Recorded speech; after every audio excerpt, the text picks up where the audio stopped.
औज़ुबिल्लाहिमिनश्शैतानिर्रजीम बिस्मिल्लाहिर्रहमानिर्रहीम। क्या हाल है सबके? ठीक है। आज हमने पढ़ना है सिकल सेल एनीमिया। ठीक है, सिकल सेल एनीमिया बेसिकली आप लोग शुरू से पढ़ते आ रहे हैं। सिकल सेल एनीमिया क्या है? सिकल सेल एनीमिया आप लोगों ने शुरू से पढ़ा हुआ है जी, कि ये है एक क्या कहते हैं, म्यूटेशन है। ठीक है, क्या है? जीन म्यूटेशन है। सही है। किस चीज़ की जीन म्यूटेशन है? जी बिल्कुल। ठीक है, from the glutamic acid to valine. ठीक है, तो इसको हमने थोड़ा सा डिटेल में पढ़ना है। बहुत आसान टॉपिक है, परेशान नहीं होना। क्या है इसमें कि इनहेरिटेड है, जाहिर है जीन म्यूटेशन है तो इनहेरिटेड है, एनीमिया हो जाता है इसमें। हम देखेंगे आगे कि इसमें एनीमिया क्यों होता है। ठीक है, a condition which there are not enough healthy red blood cells. Red blood cells healthy shape, healthy shape उनकी क्या होती है, ये देखें, बाइकन्वेक्स हेल्दी शेप होती है उनकी। ठीक है, लेकिन ऐसी कंडीशन जिसके अंदर ये उनकी हेल्दी शेप जो है वो खराब हो जाती है। ठीक है, तो उसमें क्या होगा कि सिकल सेल एनीमिया हो जाएगा। ठीक है, अब हम देख लेते हैं कि किस तरह होगा।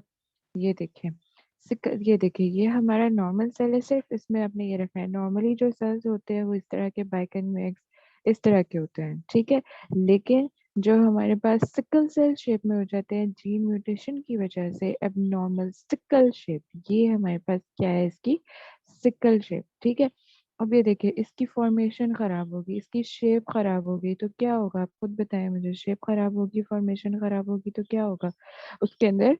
उसकी क्या हो जाएगी? रास्ता फंस जाएगा, शेप खराब होनी शुरू हो जाएगी, आगे का प्रोसेस खराब होना शुरू हो जाएगा। ठीक है, ये देखें, ये किस तरह के सेल्स बन रहे हैं। ठीक है, उसकी वजह से क्या होगा कि जो है वो इरेगुलरली शेप्स जो है वो स्मॉल ब्लड वेसल्स में फंस सकती हैं और ब्लॉक कर सकती हैं ब्लड फ्लो को और ऑक्सीजन को। ठीक है, अब आप खुद सोचेंगे इस बारे में कि अगर वो ब्लॉक करेंगी तो क्या क्या हमें प्रॉब्लम्स आ सकती हैं। ठीक है, क्या क्या प्रॉब्लम्स आ सकती हैं हमें, आप खुद जरा सोचिए क्या क्या प्रॉब्लम्स आ सकती हैं। हमें आ सकता है कि उसका ब्लड फ्लो कम होगा, तो क्या होगा? एनीमिया हो सकता है। ठीक है, एडीमा हो सकता है, पेन हो सकती है। ठीक है, अच्छा, ये तो आपको पहले से ही पता है, लेकिन मैंने कहा चलिए फिर भी दिखा दूंगी क्या होता है इसके अंदर। कि ये वाला जो होता है ग्लूटामिक एसिड, वो किस में चेंज हो जाता है? वेलिन में। जीन म्यूटेशन होती है, चेन म्यूटेशन, सॉरी, म्यूटेशन में ये चेंज होता है ग्लूटामिक एसिड से वेलिन में।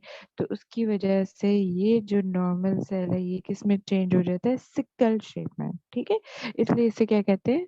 सिकल सेल एनीमिया कहते हैं। ठीक है, अच्छा, ये मैंने कहा कि अगर किसी को नहीं आता तो एक दफा इनहेरिटेंस देख ली जाए कि इनहेरिटेंस किस तरह की होती है, और अगर एक पेरेंट जो है वो अफेक्टेड है तो किस तरह की होगी, और दो पेरेंट अफेक्टेड है तो किस तरह की होगी, और अगर एक अफेक्टेड है और एक कैरियर है तो किस तरह की म्यूटेशंस होंगी। ठीक है, ये आप लोगों ने देख लेनी है।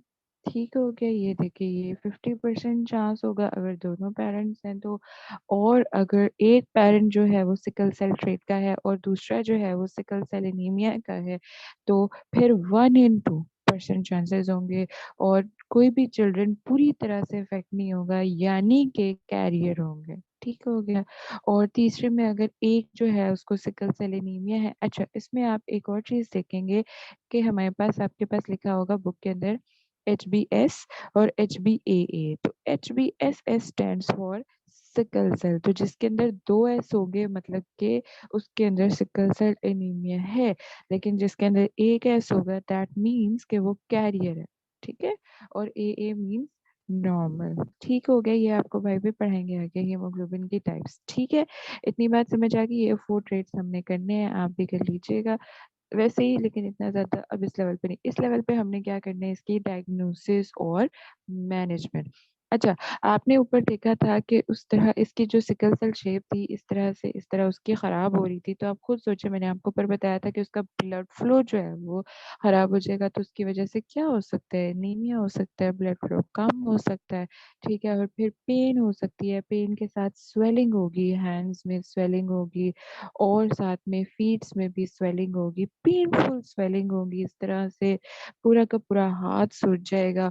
और उसके अलावा फिर आपकी बॉडी में एप्लास्टिक क्राइसिस हो सकते हैं, आपकी बॉडी में डिलेड ग्रोथ हो सकती है, ब्लड फ्लो नहीं अच्छा जा रहा, इन्फेक्शंस हो सकते हैं, वायरस इन्फेक्शंस हो सकते हैं, बैक्टीरियाज आके उसके ऊपर इफेक्ट कर सकते हैं, जल्दी बीमार हो सकते हैं, इम्यूनिटी का लेवल लो हो सकता है, और वीएन प्रॉब्लम्स भी हो सकती हैं। ठीक है, तो आपने इससे डायग्नोसिस किस तरह से करना है जी? सबसे पहले तो आप इसका ब्लड टेस्ट करवाएंगे, जो हम अर्ली एजेस में भी करवा सकते हैं, और साथ में स्क्रीनिंग टेस्ट करवाएंगे। अच्छा, फर्स्ट 6 मंथ्स तक जो है ना, वो हमें ये वाज़ेह तौर पे इसके सिम्टम्स नज़र नहीं आते। क्यों नहीं नज़र आते?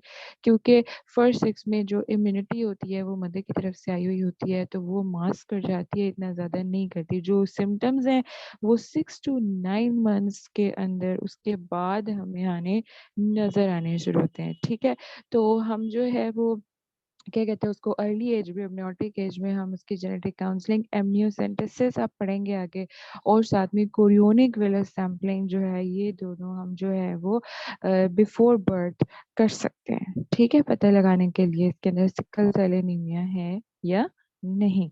ठीक है, इसके अलावा आ जाते हैं इसके ट्रीटमेंट प्लान्स। ट्रीटमेंट प्लान्स में क्या आता है जी? कि पेन है तो पेन रिलीफ कर दें। बेस्ट इसका जो आंसर है वो इसका है ब्लड ट्रांसफ्यूजन। ठीक है, और साथ में जेनेटिक काउंसलिंग। जेनेटिक काउंसलिंग में क्या आएगा, खुद सोचें। कजन मैरिजेस नहीं करानी। ठीक है, और उसके अलावा असेसिंग स्ट्रोक। स्ट्रोक किस तरह से हो सकता था, खुद सोचिए जरा। स्ट्रोक का क्या था? स्ट्रोक में ये है कि आपने उसकी कॉम्प्लिकेशंस देखनी है। कॉम्प्लिकेशंस देखने के बाद आपने ये देखना है कि क्या कहते हैं उसको, उसके कोई मतलब कि उसकी वजह से उसको स्ट्रोक वगैरह के उसके अंदर तो नहीं आ रहे सिम्टम्स। ठीक है, ये चीज़ है। उसके अलावा वैक्सीनेशंस। किसकी वैक्सीनेशंस? जो वायरस उसके ऊपर अटैक कर रहा है, पर वो वायरस 19 अब पढ़ेंगे आगे, वो अटैक कर सकता है। उसके अलावा बैक्टीरिया बहुत ज़्यादा अटैक कर सकते हैं। और उसके बाद एंड जो हमारे पास है वो क्या हो सकता है? Bone marrow transplant. और इसके अलावा ये अभी हमारी इतनी कामयाब नहीं है, लेकिन स्टिल इन प्रोसेस है। क्या है जी? Gene therapy. ठीक है, इसके अलावा मैंने इसके अंदर जो है वो आपके लास्ट पे जो है वो ऐड भी किए हुए हैं कुछ पेजेस, आप इस बुक से भी देख के कर सकते हैं। बुक के अंदर भी वही चीज़ें लिखी हुई हैं सारी, मैं आपको हाईलाइट कर देती हूँ। ठीक है, ये देखिए, सिकल सेल जो है वो हीमोग्लोबिनोपैथी है, वही सारी चीज़ें जो मैंने आपको बताई हैं। ठीक है, किसी को कोई कंफ्यूजन हो तो फिर भी पूछ लीजिएगा। ठीक है, और पैथोजेनेसिस में क्या है कि एक जो है 6 पीटर चेन के ऊपर जो है वो ग्लूटामिक एसिड किस में चेंज हो जाता है? वेलिन में चेंज हो जाता है। ठीक है,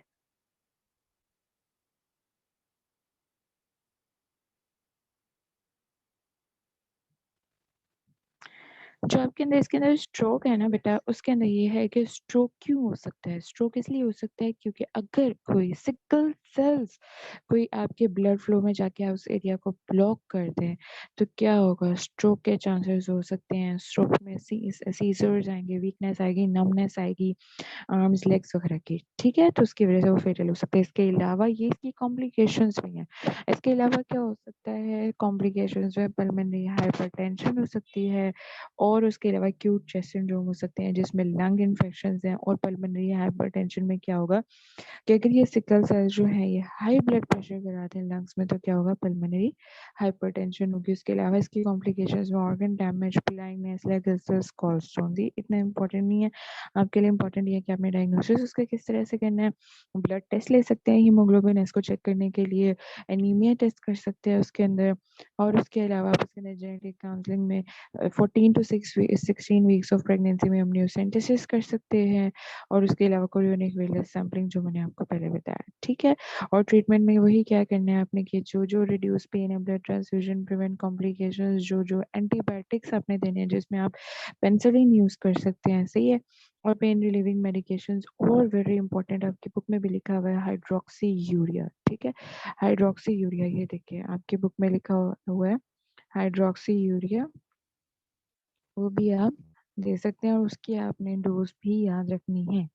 ठीक है, ये देखिए जी, हाइड्रोक्सी यूरिया, ये इसकी डोज है, ये आपने याद रखनी है। ठीक है, और जो ए प्लास्टिक क्राइसिस है वो क्या होता है, मैं आपको बता देती हूँ। ए प्लास्टिक क्राइसिस बेसिकली क्या होता है कि ए प्लास्टिक क्राइसिस के अंदर जो आपकी जो क्या कहते हैं उसको ब्लड जो है वो बनना खराब हो जाते हैं, ब्लड बनना खराब हो जाते हैं। आप खुद सोचेंगे जब ब्लड बनना खराब हो जाएंगे तो क्या होगा आपके अंदर जो है वो क्या कहते हैं उसको बोन मैरो जो है वो रेड ब्लड सेल्स बनाने छोड़ देंगे तो क्या होगा आपकी आगे से एरिथ्रोपोइसिस नहीं होंगी, ठीक है, रेड ब्लड सेल्स नहीं बनेंगे, फॉर्मेशन नहीं होगी, तो क्या हो सकता है एप्लास्टिक क्राइसिस हो सकते हैं। ठीक हो गया जी, थैंक यू सो मच।